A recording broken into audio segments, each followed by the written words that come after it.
noite, irmãos e irmãs. Eu saúdo todos na paz do nosso Senhor Jesus Cristo. Amém. Amém. Vamos abrir as nossas Bíblias. Um texto que faz tempo que a gente não lê. Evangelho de João, capítulo 4. Evangelho segundo João, capítulo 4. Nós lemos esse texto no começo do mês passado, em 2 aulas aqui na Escola Bíblica Dominical. Nós lemos um pedaço do texto na mensagem do domingo passado, e hoje nós vamos ler de novo, para ficar gravado no nosso coração. Se a gente não aprender agora a história do campo, da seara, dos ceifeiros, a gente não aprende nunca mais. Então vamos ler de novo para ficar gravado nas nossas mentes, nos nossos corações. Nós vamos ler a partir do verso de número 1. Acesse aí sua Bíblia no seu fone, abra aí sua Bíblia. Se tem alguém sem Bíblia, convide esse irmão para ler com você, para a gente ser abençoado em nome de Jesus. A mulher de Samaria, o texto vai dizer assim: quando, pois, o Senhor veio a saber que os fariseus tinham ouvido dizer que ele, Jesus, fazia e batizava mais discípulos do que João, se bem que Jesus mesmo não batizava, e sim os seus discípulos, deixou a Judéia, retirando-se outra vez para a Galiléia, e era-lhe necessário atravessar a província de Samaria. Chegou, pois, a uma cidade samaritana chamada Sicar, perto das terras que Jacó dera a seu filho José. Estava ali a fonte de Jacó. Cansados da viagem, assentaram-se junto à fonte por volta da hora sexta. Nisto veio uma mulher samaritana tirar água do poço. Disse-lhe Jesus: dá-me de beber, pois seus discípulos tinham ido à cidade para comprar alimentos. Então lhe disse a mulher samaritana: como sendo tu judeu, pedes de beber a mim, que sou mulher samaritana? Porque os judeus não se dão com os samaritanos. Replicou-lhe Jesus: se conheceres o dom de Deus, e quem é que te pede, dá-me de beber, tu lhe pedirias, e ele te daria água viva. Respondeu-lhe ela: Senhor, tu não tens com que tirar, e o poço é fundo. Onde, pois, tens a água viva? És porventura maior do que Jacó, o nosso pai, que nos deu o poço, do qual ele mesmo bebeu, e bem assim os seus filhos e o seu gado? Afirmou-lhe Jesus: quem beber dessa água tornará a ter sede.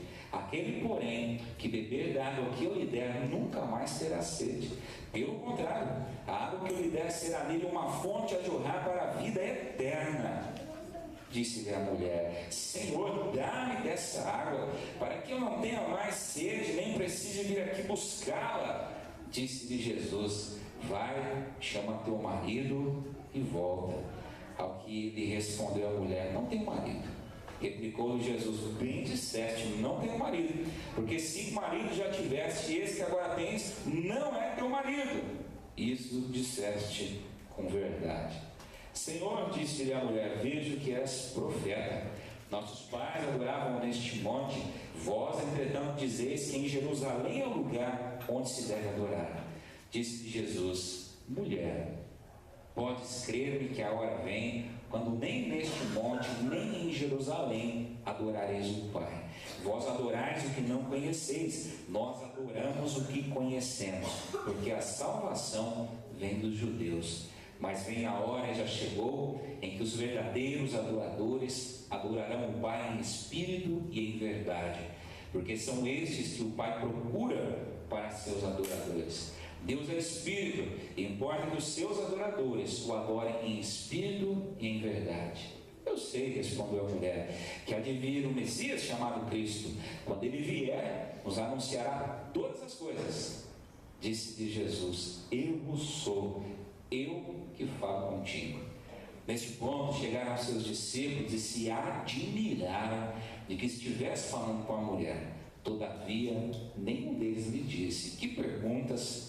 Ou por que falas com ela? Quando a mulher deixou o seu cântaro, foi à cidade e disse àqueles homens: vinde comigo e vejo um homem que me disse tudo quanto tenho feito. Será este porventura o Cristo?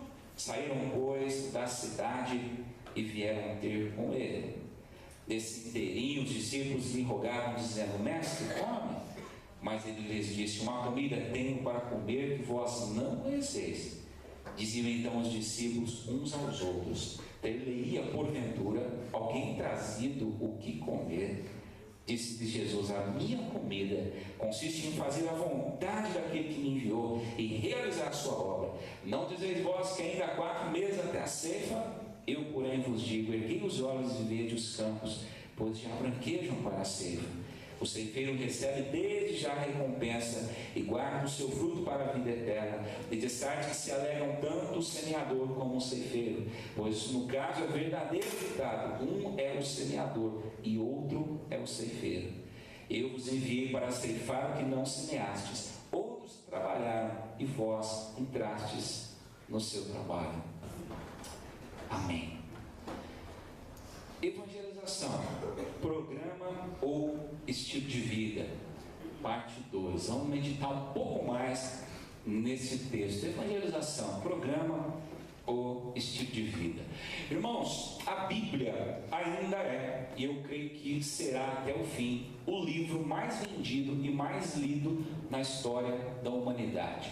E o texto bíblico é rico em significados, é rico em ensinamentos. Na Bíblia, por exemplo, nós encontramos decretos, nós encontramos conselhos, nós encontramos mandamentos, nós encontramos uma enormidade de ensinos para a vida, para o casal, para as dificuldades. Não há um só momento que nós possamos viver na vida para o qual a Bíblia não tem uma orientação, um ensino, uma direção para nos dar. É interessante, meu irmão, na língua portuguesa são quase 775 mil palavras, quase 1 milhão de palavras para a gente ter essa Bíblia que nós acabamos de ler. E nós sabemos, pela exegese, pelos métodos bíblicos, teológicos, de abordar o texto bíblico, que alguns mandamentos, algumas coisas que estão na palavra, foram ditas para uma realidade de épocas passadas. Existem textos que nós sabemos, nós não devemos mais aplicá-los de forma literal. Por isso, um outro ramo da teologia, chamado hermenêutica, vai ajudar a gente a identificar o ensino do texto, o que se aplica de ensino daquele texto. Outros mandamentos foram dados, outras palavras proféticas e ensinamentos de acordo com determinadas circunstâncias.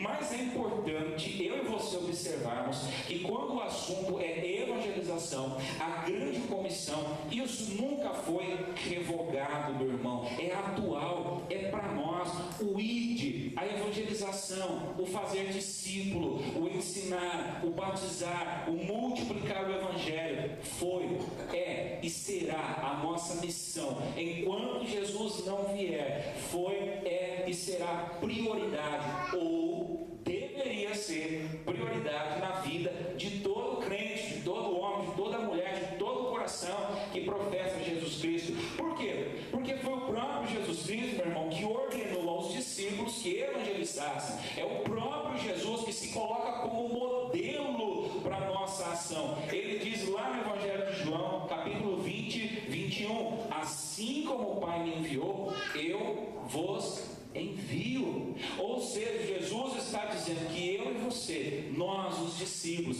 nós damos continuidade naquilo que Jesus fez. Nós, meu irmão, na esteira da história da salvação, orientados pelo Espírito, capacitados pelo Espírito, somos enviados por Deus para continuar aquilo que Jesus fez, anunciando, falando, propagando, falando das virtudes desse Deus, falando da maravilha desse Deus, falando da salvação que esse Deus proporciona na cruz por intermédio de Jesus. Quando nós olhamos para a vida de Jesus, aquela pergunta ali se responde por imediato. Na vida de Jesus, irmãos, evangelização nunca foi um programa. Evangelização não era acidente na vida de Jesus, não era esporádico. Jesus, nós não vamos ver nos evangelhos, Jesus sentando com os seus discípulos e discutindo: discípulos, se porventura nós encontrarmos um cego de nascença pelo caminho, nós abençoamos ou não abençoamos? Se porventura uma mulher com hemorragia tocar nas minhas vestes, no meio da multidão vier tocar as minhas vestes, nós vamos parar para abençoá-la ou não? Se um leproso vier ao meu encontro e pedir misericórdia, filho de Davi, nós vamos anunciar misericórdia para ele ou não? Jesus, meu irmão, nunca vai debater. Jesus, aliás, nesse texto, revela que ele tem um propósito, uma missão, a minha vontade,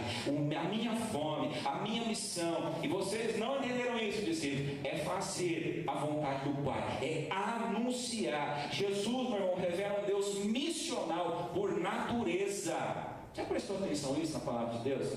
Há uma expressão na teologia missional que se chama Missio Dei, missão de Deus, que vai falar justamente isso. Deus é um ser missional, é um Deus que se revela, um Deus que cria e se revela, um Deus, meu irmão, que desce e vem ao encontro do pecador, um Deus que caminha na direção, meu irmão, daquele que está oprimido, um Deus que entra na história e vai ao encontro daquele que está prostrado, é um Deus que entra na história, no desenrolar da história, aponta o caminho de volta para os braços do Pai.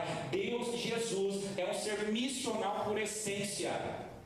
E quando eu penso isso, quando eu leio o Evangelho, eu me coloco a perguntar, porque nós vamos tendo algumas tensões na nossa vida e na vida da igreja. Pensa comigo, se Jesus é um Deus missional por natureza, como eu posso estar em Jesus e não ser missional? Se Jesus é o Deus que vem para se revelar, se Jesus é o Deus que deixa a sua glória, ainda que temporariamente, assume forma de servo, vem ao mundo, é tentado, sofre, sangra, chora, morre numa cruz, porque é um ser missional, como eu posso estar em Cristo e não ser missional? Algumas tensões que a gente vai pensando, e nós vamos pensar nisso com seriedade no decorrer da vida cristã, porque se eu declaro estar em Jesus e Jesus estar em mim, eu tenho que ser um ser missional. Eu preciso, como esse ser que habita em mim, como esse Deus que eu chamo de Senhor, é um Deus que se move na direção do outro, eu então me movo na direção do outro, porque eu sou esse Deus, eu diminuo e ele cresce em mim, a minha vida, a vida desse Deus está em mim, a minha vida está nele. Quando a gente pensa nessa pergunta, evangelização, programa, o estilo de vida, não tem nada de errado a gente elaborar métodos, não tem nada de errado a gente fazer planos. Hoje eu falei um pouco disso na escola dominical. Aliás, a falta de planejamento é pecado, porque Deus mostrou que Deus vai planejando as coisas, desde a da arca de Noé. Deus falou para Noé: Noé, corta meia dúzia de bambu e faz um barco do jeito que você quiser. Deus deu uma planta, não deu? Quanto de largura, quanto de comprimento, quantos andares, quantos compartimentos. Deus, meu irmão, Deus organizado. Deus põe ordem no caos. Meus amados irmãos, quando nós pensamos nisso, não tem nada de errado na igreja, mas o errado é pensar que é um programa que poucos vão aderir, ou que se é um programa é opcional, alguém vai fazer que não seja eu, porque nós destoamos daquilo que é Jesus. A tarefa da evangelização pertence à igreja toda, em todas as suas dimensões. E aí a gente tem que olhar para a igreja primitiva. A igreja primitiva era uma igreja missional, uma igreja que não se calava. E a gente tem que olhar para a história da igreja e ver que a missão sempre esteve presente no centro da dinâmica da vida da igreja. A igreja sempre foi missional. E nós vamos ver lá Paulo. Nós amamos falar de Paulo. Paulo, meu irmão, antes de ser um apóstolo, ele foi um missionário. Aliás, dos títulos que Paulo exigia para si, o de apóstolo ele não fazia questão. Mas Paulo era, antes de tudo, um missionário. Alguém que foi, que enviou, alguém que diz: eu de boa vontade me deixo gastar em prol do Evangelho. Quando nós olhamos para a Bíblia, nós vemos nomes como de Silas, Barnabé, Marcos, João Marcos e tantos outros. A igreja primitiva, além de tudo, era uma igreja extremamente missional. E aí, ao longo do tempo, a gente inverteu. O que era essencial estava no coração do que era ser igreja, hoje é periférico, porque a evangelização hoje é opcional. Eu estou na igreja, mas não me envolvo com missão, com evangelização, com anúncio de quem é esse Deus. E aí o resultado da gente olhar a evangelização como um programa e não como estilo de vida, é que aí nós invertemos. Ao invés de ir, nós começamos a achar que os pecadores vão vir. E aí nós contrariamos Jesus. Há uma frase deliciosa de Billy Graham que diz o seguinte: Deus não disse que os pecadores procurariam a igreja, mas Deus disse que a igreja vá ao encontro dos pecadores. Quando nós começamos a entender evangelização como algo esporádico, opcional, algo ao qual eu não tenho que necessariamente praticar, sentir, viver, meu irmão, nós vamos acontecendo, nós vamos delimitando a evangelização ao templo, a um dia, a uma categoria de pessoas, a um evento, a um determinado momento. Não, a evangelização é todo dia, toda hora, todo momento. Quando eu entendo a evangelização como um programa, eu vou terceirizando a questão da evangelização. E quando nós terceirizamos, nós oramos da seguinte forma: Senhor, usa o meu irmão está ali, usa-o. E a oração deveria ser: Senhor, eu estou aqui, usa-me. Você percebeu como que nós vamos sutilmente invertendo, e aí nós vamos perdendo gradativamente a vitalidade, vamos perdendo a visão, vamos perdendo, meu irmão, a nossa essência. E aí nós apontamos algumas coisas. Nós precisamos nos fazer uma pergunta: quando o assunto é evangelização e discipulado, quem é o seu modelo? Uma coisa importante: quem é o seu modelo? Quando o assunto é evangelização, ou você nunca pensou isso, não tem um modelo para isso.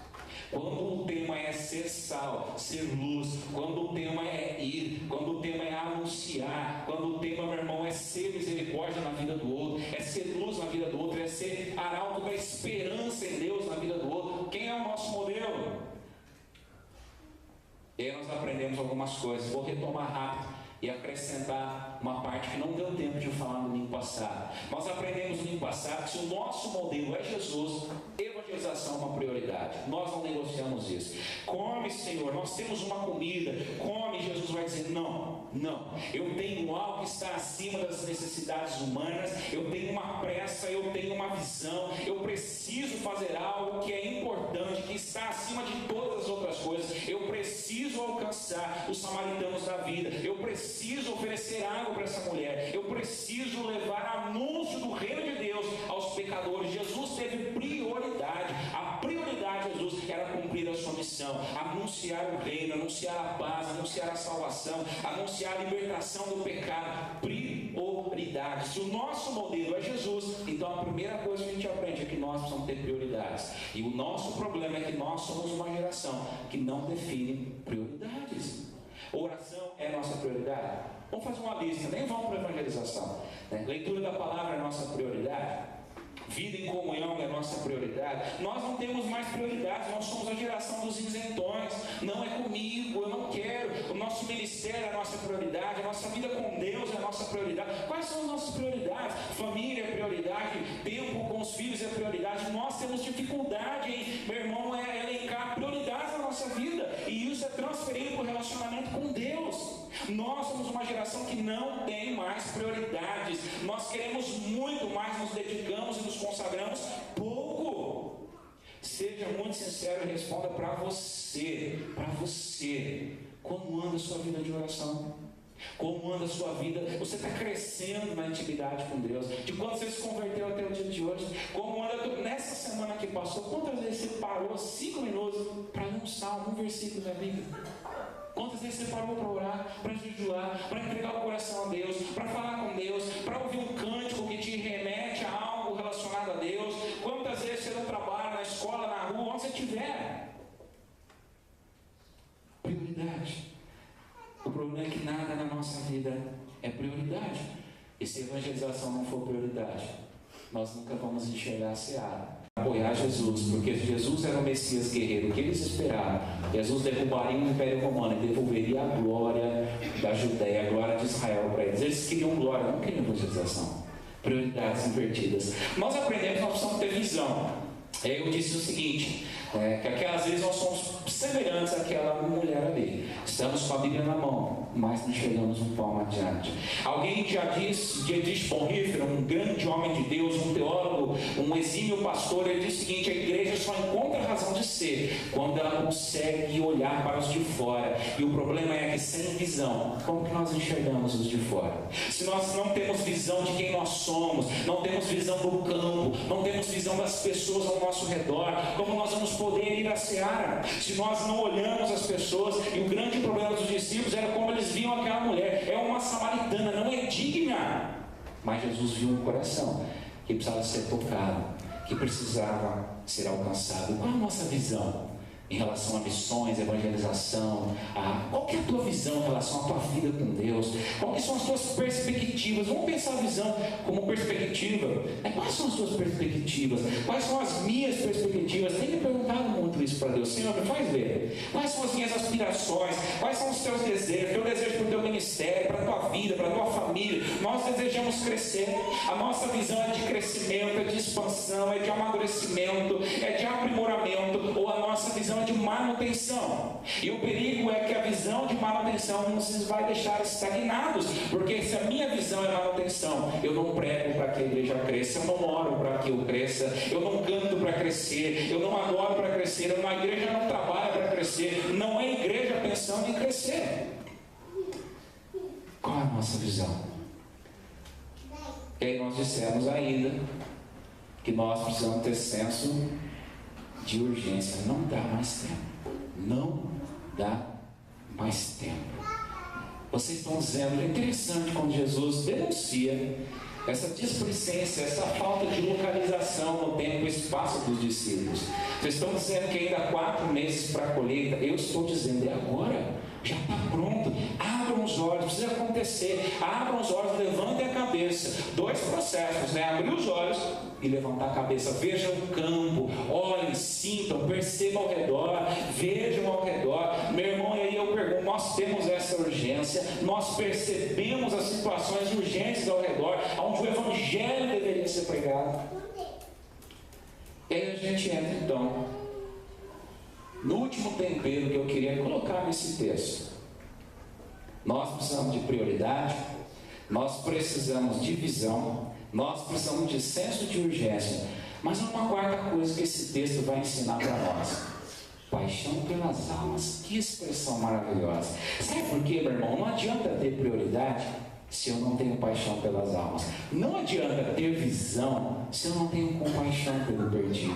Não adianta, meu irmão, eu ter senso de urgência se eu não me compadeço do perdido. Porque, meu irmão, ainda que tenha visão, ainda que tenha um certo senso de urgência, ainda que eu defina algum tipo de prioridade, se eu não tiver paixão pelas almas, eu não saio do lugar. A igreja que não tem paixão pelas almas não se move, não vai, não se arrisca, não se lança, não anuncia, não chora, não ora, não clama. Interessante. Paixão pelas almas. Nós temos desejado as pessoas para Jesus? Se faça essa pergunta. Nós temos desejado as pessoas para Jesus? A paixão pelas almas, compaixão. Então, uma definição interessante de compaixão: sentimento piedoso de simpatia para com a tragédia pessoal de outrem, acompanhado de desejo de minorá-la. Agora, olha essa segunda expressão: participação espiritual na infelicidade alheia. Nós sentimos na alma, no coração, a dor do outro, o sofrimento do outro. Nós temos isso, essa compaixão, essa empatia. Nós conseguimos ver aquele que não foi alcançado e chorar pela miséria espiritual dele. E aí a compaixão vai fazer algumas coisas, irmãos. E a primeira coisa que a compaixão vai fazer é quebrar barreiras. Interessante, a religião dizia: não fale com essa mulher porque ela é impura. Mas a compaixão dizia: fale com essa mulher porque ela necessita. A religião dizia, meus irmãos, que era ilícito um rabino, um homem, um judeu, falar sozinho, ou melhor, em público, com uma mulher. Quem dirá sozinho? As tradições religiosas diziam: ela é pecadora, teve 5 maridos, nenhum é o marido dela, tem um agora, mas esse também não é o marido dela. Ou seja, uma mulher de má índole, uma mulher que não encontrava compaixão nem entre os seus, porque o texto vai dizer que ela tirava a água por volta da hora sexta. A hora sexta, é bom lembrarmos, é meio-dia. Quem já morou no campo ou próximo ao campo sabe, meio-dia não é hora de tirar água para os animais. Meio-dia não é hora de estar na beira do poço. Quem acorda para tirar água meio-dia, perdeu o dia de trabalho. Na roça é assim. Mas o texto está nos dizendo que aquela mulher era tão proscrita, ela era tão marginalizada, a fama dela era tão ruim, era de fama tão duvidosa, que nem as outras mulheres tinham coragem de se achegar na beira do poço. Então tudo dizia, não fale com ela. Mas a compaixão de Jesus, meu irmão, triunfa sobre a religiosidade. A compaixão de Jesus triunfa sobre a história triste daquela mulher. As tradições diziam, não é lícito, não é lícito, não é lícito. Mas a boa notícia é que a compaixão vai triunfar sobre a indiferença, sobre o desamor, sobre a insensibilidade. Essa história nos mostra que a compaixão triunfa sobre a falta de visão, sobre o comodismo, sobre a falta de amor. Mas é importante a gente saber que o contrário também é verdade. A falta de compaixão triunfa às vezes sobre a iniciativa. A falta de compaixão pode triunfar sobre a sensibilidade. A falta de compaixão pode triunfar, meu irmão, em nos fazer cômodos. Eu pergunto para você, a tua compaixão faz você caminhar na direção do não salvo? A tua compaixão te faz estender as mãos ao que sofre, ao que não encontra Jesus Cristo, àquele que ainda não bebeu dessa água, que morre de sede, mas e sede, é claro, uma sede essencial na vida, no coração. A compaixão faz mais algo importante. A compaixão vai definir a sua linha de ação. Olha que coisa interessante. Nós somos capazes de muitas coisas, dependendo o grau da compaixão, se temos compaixão ou não. Vou dar um exemplo. Eu gosto de dois personagens da Bíblia e os dois foram enviados para pregar. O primeiro é Jonas. Você conhece a história de Jonas? Jonas, um profeta, Deus manda ele pregar na onde, irmão? Quem lembra? Nínive. Nínive era o quê? A capital do quê? Da Síria, certo? A Síria era a capital do reino que no momento estava oprimindo Israel. O exército assírio tinha uma fama de ser, além de um exército imbatível, um exército sanguinário, ou seja, eles dominavam e matavam, tocavam terror, sangue jorrava. Quando a notícia de que os exércitos assírios estavam se aproximando, os povos tremiam, martinha e retirada, porque, meu irmão, o jugo ia pesar, a morte ia se fazer presente, a humilhação ia se fazer presente. E Deus chama Jonas e fala: Jonas, eu tenho um lugarzinho bem bacana para você pregar, chama-se Nínive. E o que Jonas faz? Ok, Senhor, o Senhor é bom. Que bom que o Senhor vai salvar esses ninivitas miseráveis, vai mudar o coração deles, eles não vão mais ser violentos, não vão mais ser subjugadores dos mais fracos, eles vão ver a tua glória, vão ver a tua majestade, vamos ser servos do Senhor, vamos te servir juntos, vamos te adorar juntos. Vai ao porto, pede desesperado, fala: pelo amor de Deus, uma passagem para Nínive no cruzeiro mais veloz que você tem nesse negócio. Foi assim? Não. Para onde ele vai? Para onde? Interessante. Quando a gente não tem compaixão, a gente dorme, a gente não se importa, dorme em todos os sentidos. A gente se acomoda de uma tal forma como se a falta de vida, a ausência de paz, a ausência de Deus na vida do outro, pouco nos importa. E ele dorme e finalmente, quando ele vai lá de mau agrado, prega durante um dia, recorre lá, e a pregação dele, diz de passagem, é bem porca, porque ele vai andando no meio da rua, diz o texto, e vai gritando: se arrependa, se arrependa, se arrependa, se arrependa. Ele não explica muita coisa, mas os ninivitas ouvem, são tocados por Deus, decretam um jejum, oram, se arrependem, do mais novo ao mais velho, e Deus poupa aquele povo. E aí, meu irmão, onde eu acho que a falta de misericórdia, a falta de paixão pelas almas, vai dizer como nós vamos agir, como vai ser o nosso coração. Jonas sobe no morro, se assenta lá, emburradão, criança emburradão. Deus vai falar com ele: por que você está emburrado assim? E você lembra a resposta dele? É por isso que eu não queria vir. Eu sei que o Senhor é Deus bom, é Deus perdoador, é Deus que faz misericórdia, é Deus que visita com perdão. Eu sabia que se eu viesse, o Senhor ia perdoar todo mundo. Eu não ia ver ninguém sendo queimado pelo fogo da tua ira. Eu sabia que eu não ia ver sangue jorrar aqui hoje. Vim aqui para nada. E aí Deus faz nascer uma planta, a planta cresce, ele entra debaixo, descansa na sombra. Quando a planta morre, ele reclama para Deus, falou, peraí, né? Além desse povo se converter, cadê a planta que estava aqui? Agora tem sol na minha cabeça. E Deus fala o que para ele? Se você se compadeceu dessa plantinha que não estava aí, nasceu e agora secou, você acha que eu não ia me compadecer de toda uma nação que se converteu? Mas do outro lado, a gente tem um outro homem, Abraão. E Abraão, em dado momento da vida dele, se encontra numa cidade conhecida pela sua perversidade. Abraão se encontra na cidade de... Quem lembra?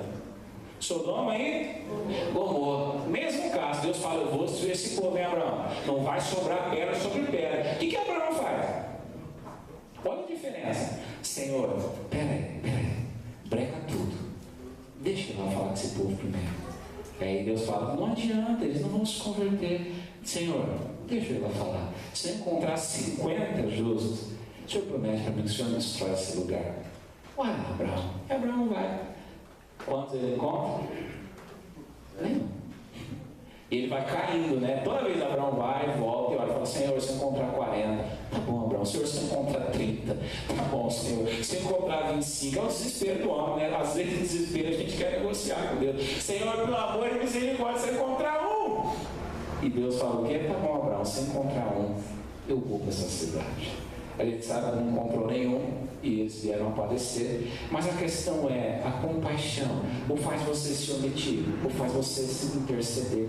A compaixão, meu irmão, pelo perdido, ou faz você olhar para ele e desejá-lo para Deus, e desejar a conversão, a transformação, a nova vida, a paz, um caminho plano, um caminho aplanado pelo sangue do Cordeiro, ou faz você se omitir. E é interessante nós observarmos que na Bíblia Abraão é um tipo de Cristo, e nós temos que olhar para Cristo e observar que Cristo era todo compaixão. Cristo vai de um lugar para outro, de repente ele encontra um cego no caminho, então Cristo, filho de Davi, tem compaixão de mim, e toca aquele homem, cura aquele homem. Jesus entra num lugar, meu irmão, chamado Betesda, encontra um paralítico que estava lá há 38 anos, e ele fala, o que você quer que eu te faça? Senhor, tem compaixão de mim, cura aquele homem. Jesus, meu irmão, olha para as multidões, o Evangelho diz que a declaração dele é, eu me compadeço desse povo, eu tenho compaixão desse povo, porque são ovelhas sem pastor.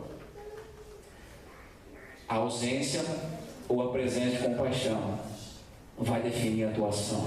Então pense naquela pessoa que convive com você, não conhece o Evangelho, a não ser que você não creia nas realidades do céu e do inferno. Como você pode dormir sabendo que se ela morrer hoje sem Cristo, ela está numa situação complicada? Como que nós podemos olhar as estruturas de morte ao nosso redor, presentes em todos os cantos, e não chorarmos, e não orarmos, e não clamarmos pela conversão, e não clamarmos pela transformação? E a pergunta é então, será que nós paramos de ter compaixão? Mais uma coisa importante. Compaixão vai definir intencionalidade ou não. Nós somos capazes de sair da casa do templo 1 milhão de vezes, ou pelo menos uma parte da igreja.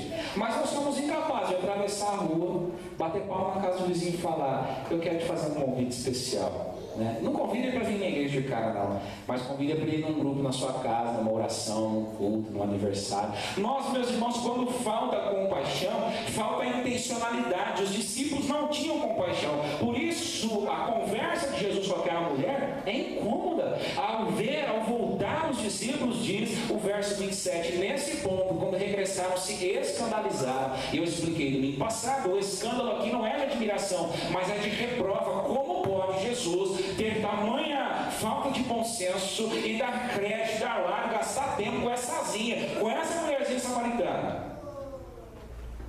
Se faltar compaixão, falta intencionalidade de ir, de tocar, de ser bálsamo, de ser refrigério, de ser abraço de Deus na vida das pessoas. Há um pastor muito abençoado, Ricardo Agreste, que tem inspirado milhares e milhares de igrejas no Brasil e fora do Brasil. líder do CTPI, o Centro de Treinamento e Implantação de Igreja. Ricardo Agreste vai falar uma coisa interessante para nós. Quando falta compaixão, gradativamente a igreja é transformada numa associação religiosa, dedicada a organizar atividades de entretenimento e enriquecimento cultural de seus membros. E os que não pertencem ao grupo deixam de ser o alvo do interesse da igreja para se tornarem na grande ameaça à mesma. Há um outro pastor, talvez você também conheça, o Hernandes Dias Lopes. Ele diz algo tão interessante quanto: enquanto a evangelização não representar para nós essa paixão urgente, não teremos condições de realizar a obra de Deus. A falta de evangelização, ou a nossa evangelização precária, ou a pouca ênfase que temos dado ao assunto, não é somente resultado da falta de método, mas sobretudo da falta de paixão. De paixão. A compaixão que você tem pelas pessoas te move até as pessoas. E para a gente concluir, a compaixão não permite que eu me cale diante do pecado. Interessante como que o texto vai caminhar do verso 15 até o verso 18.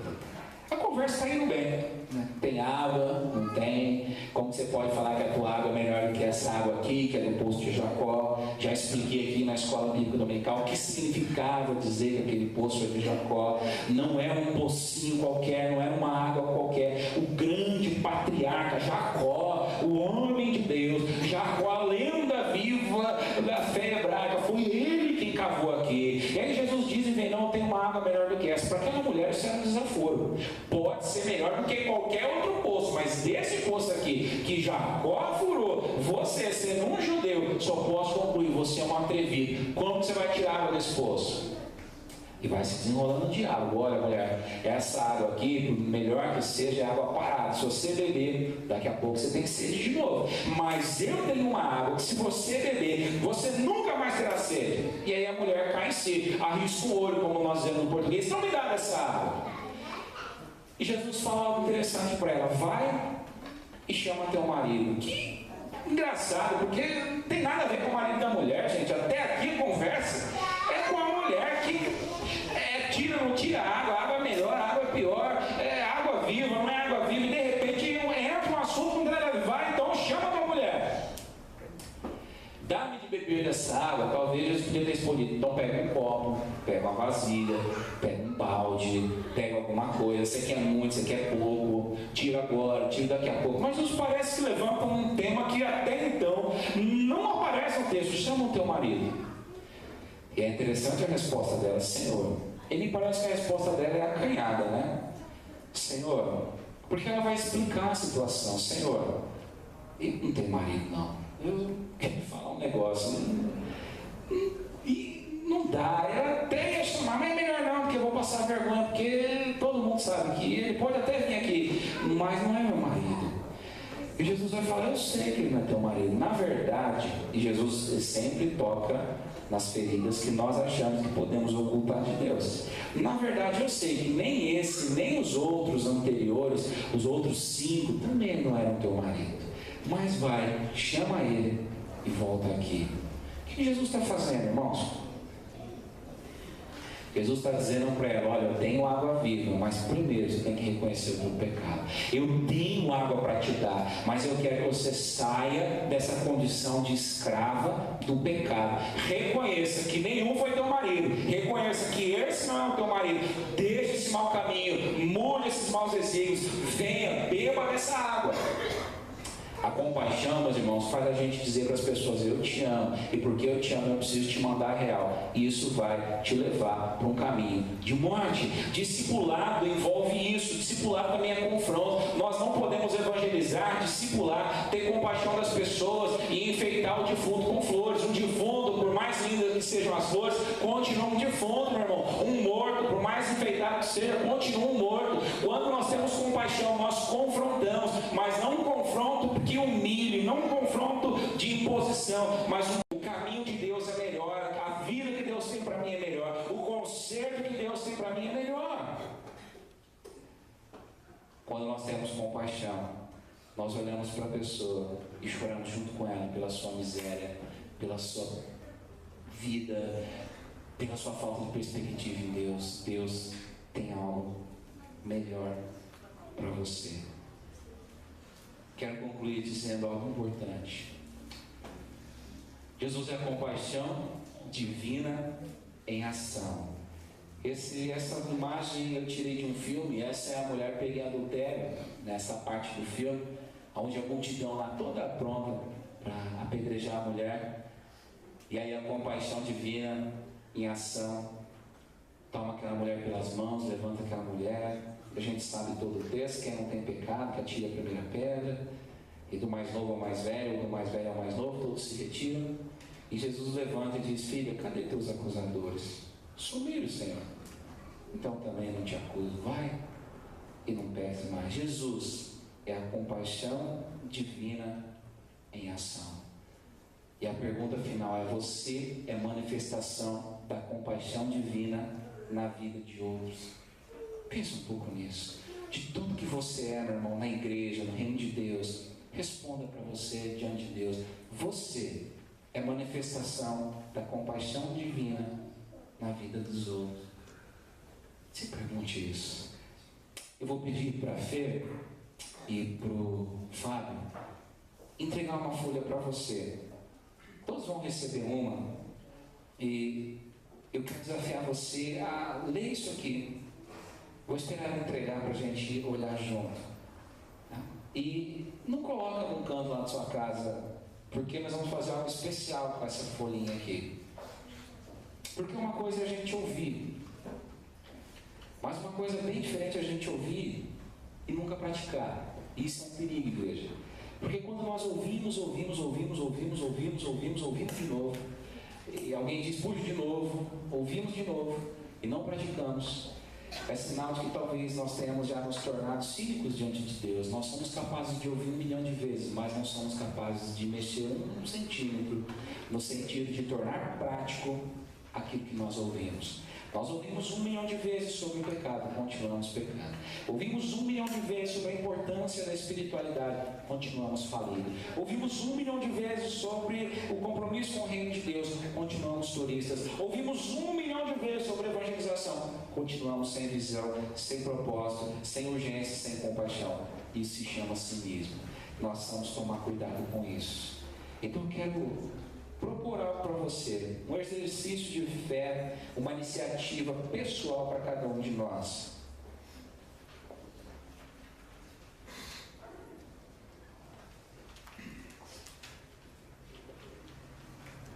Todo mundo recebeu? Quase todo mundo?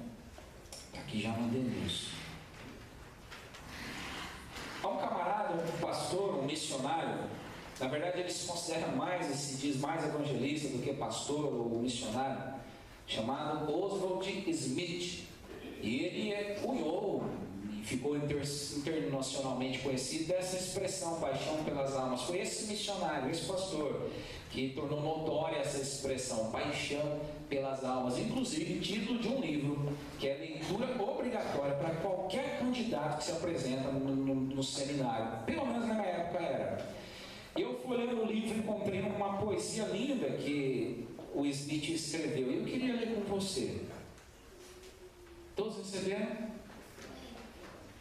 Diz assim: vai, grandes perdidos, evangeliza-os a todo custo, prega e ensina em todas as terras. Esta é a ordem a que damos ouvidos. Evangeliza cada nação. Não se pode negar o Evangelho. A ninguém se negue o convite. Anuncia a cruz de Cristo, a morte expiatória do Senhor. Vai e dize como Ele ressuscitou e triunfou sobre os seus inimigos, como vai voltar de novo para reinar em poder e majestade. Ele voltará para a esposa tomar de toda a tribo, língua e nação, e também a fim de inaugurar o juízo contra todos os níveis. Vai, a mensagem tem de ser proclamada. Vai buscá-los para o redil do bom pastor. O mestre te chama. Levanta-te. É preciso evangelizar. Evangelizar. Aqui algumas perguntas. A evangelização e o discipulado são realidades na sua vida. Você consegue enxergar os campos brancos diante de você. A sua visão está alinhada com a visão missional de Jesus. Você consegue ter compaixão por aqueles que estão vivendo sem o amor de Deus revelado em Jesus. Você está orando para que Deus levante trabalhadores para os campos. Você quer ser usado por Deus para participar da grande colheita. E aqui eu deixei algumas linhas, medidas práticas, embaixo no espaço para a data de hoje. E eu desafio você a pegar uma caneta agora ou depois, escrever o seu nome aqui. E chegar em casa e escrever algo nessa folha. Quais medidas práticas, a partir dessa noite, você vai tomar para que alguém seja evangelizado através da sua vida? Não fica olhando para esse papel e achando ele bonito, porque isso não vai ter valor nenhum. Daqui a pouco a traça agora você joga fora. Mas, meu irmão, desafio, escreva o seu nome. Dê nome para isso, dê nome para esse desafio, dê nome para esse compromisso. Ore por isso, coloque no meio da sua Bíblia, coloque em oração, dobre os joelhos, coloque lá as medidas que você vai escrever aqui. Eu sei lá, pede para Deus te orientar. Coloque aqui 2, 3 medidas, ligar para alguém, visitar alguém, levar uma cesta básica para alguém, orar por um enfermo, eu não sei. Pede visão para Deus, fala: Deus, eu quero ver esses campos, eu quero ver essa seara, eu preciso praticar isso. Não pega essa mensagem de hoje e coloca de quadro na sala. Quando um crente coloca a mensagem como uma moldura bonita na sala, para ele olhar e falar: puxa, que legal, não tem serventia nenhuma. Como que a gente vai aplicar isso na nossa vida? Como que a gente vai transformar isso em realidade? Fica esse desafio.